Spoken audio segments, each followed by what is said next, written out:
Okay, hello, my name is Melissa Torres.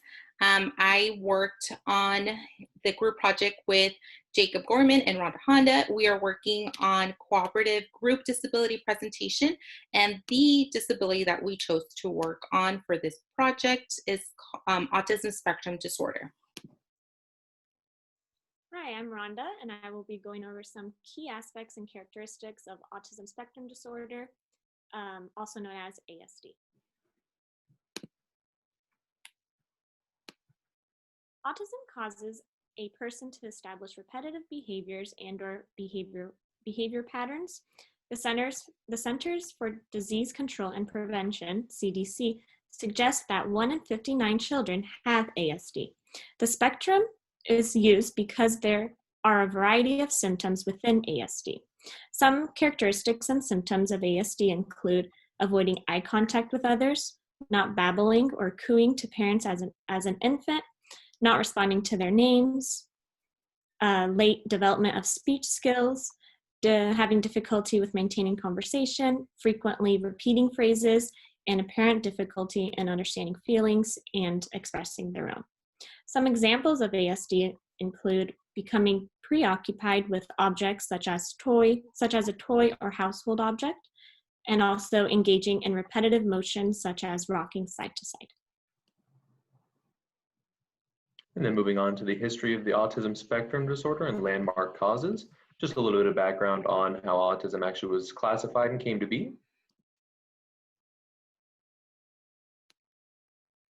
Originally, autism was presented as a childhood schizophrenia from cold parenting and was later detailed as the spectrum of differing impairments that it is described as today.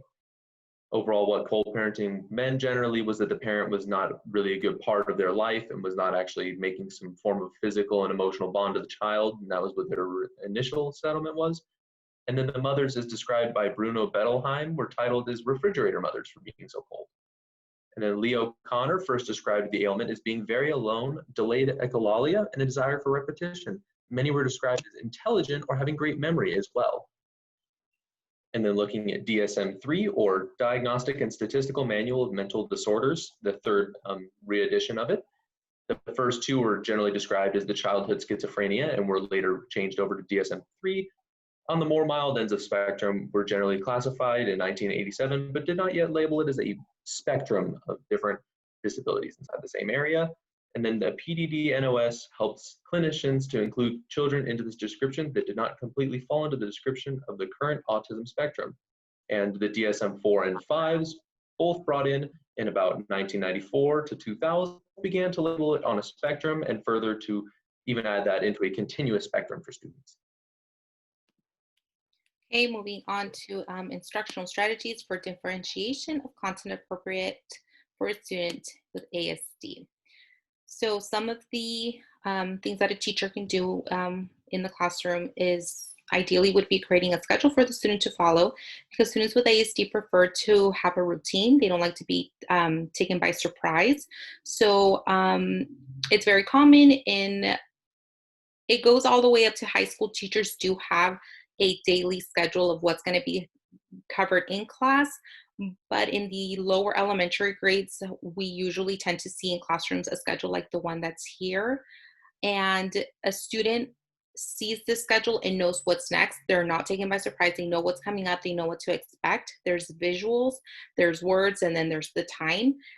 That would be a classroom one that everyone can see and has access to, but a student with ASD can also have a personalized schedule with them at all times. It could be interacting. It has pictures. That way they know what that means if they cannot read, and they can include Velcro to remove the activities that have been already done, and that could be helpful for a student as well.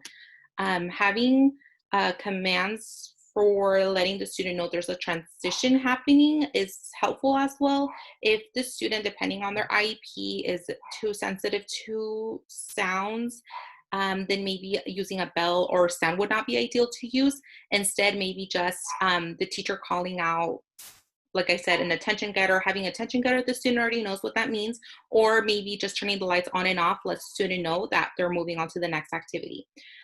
In order for the student to feel welcome in class and for them to feel like they have a voice, the student can have options. but not giving them too many options. So if a teacher sticks to giving the student fewer options, that's better. It's maybe like a this or that kind of thing. If the student, depending on their IEP, needs a certain technology device, then having the appropriate one for the student to use is also necessary. Treating them as like any other kid, the more the better. Depending on the student's IEP, they can be placed in an area in the classroom where there aren't that many distractions. Sitting closer to the teacher also helps the student, allowing them to have breaks in between activities. Sometimes even during activities could help a student. It could be a simple walk to the restroom to drink water or just go to a quiet area in the classroom. That can help a student as well. Always make sure as a teacher to have clear expectations for the classroom, for the assignments, inside, outdoors. Just make sure that the student always knows what's expected of them behavior-wise. Always give or try to give the student key points to a lecture. For example, if the teacher is going to be talking for 15-20 minutes straight, it's ideal for the teacher to give the student a breakdown of what will be covered and what are the most important key points to what the teacher was explaining during the lecture. If there's an assignment coming up, it would be ideal for the teacher to give the student the assignment about a few days, if the most a week ahead of time. That way they know what to expect. If there's a big assignment to do, breaking it up into smaller sections helps students with ASD. If there is an assignment, a test, a project or anything, allow the student to have the material read out loud to them. That could be helpful too. Providing a plan of action or study guide to what to expect on exam also prepares the student to know what's next. And most importantly, always make sure to praise the student and provide positive reinforcement. The student is having a difficult time in a party in school, so just giving them that little extra push or excitement, like you're doing a good job, keep doing it, it's going to really motivate them to continue. Then moving on to transitioning planning, which is generally associated whenever a student just graduates high school and then goes on to about the ages of about 18 to 22 years old. This can be a focus on multiple areas, such as, first of all, under your IDEA Act, and then you have a student's IEP plan should start as early as 12 to 14 years old, but is only required when they turn 16. Using community-based skill assessments, students with autism can be evaluated for their skill levels and given time to develop and change their IEP goals after high school. These IEP plans can include getting a job out of high school, going to a secondary school to receive a higher education, rehabilitation programs, and independent living outside of their parents' home.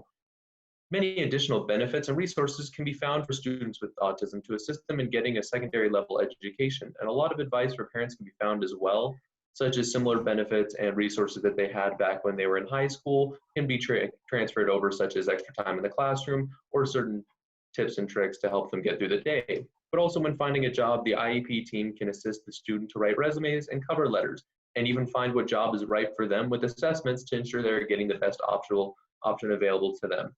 It is also important to note that the parent should be taken as much into consideration as the child. And I will be giving 3 appropriate resources that my group and I found.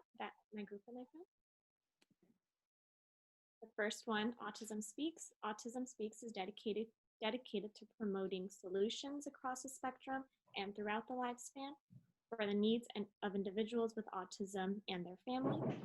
Number 2, Reading Rockets. Reading Rockets is a website that has a list based on recommendations from leading ASD organizations.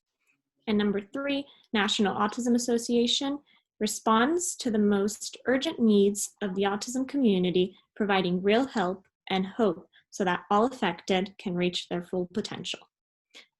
That wraps up our presentation. Thank you for listening. Thank you.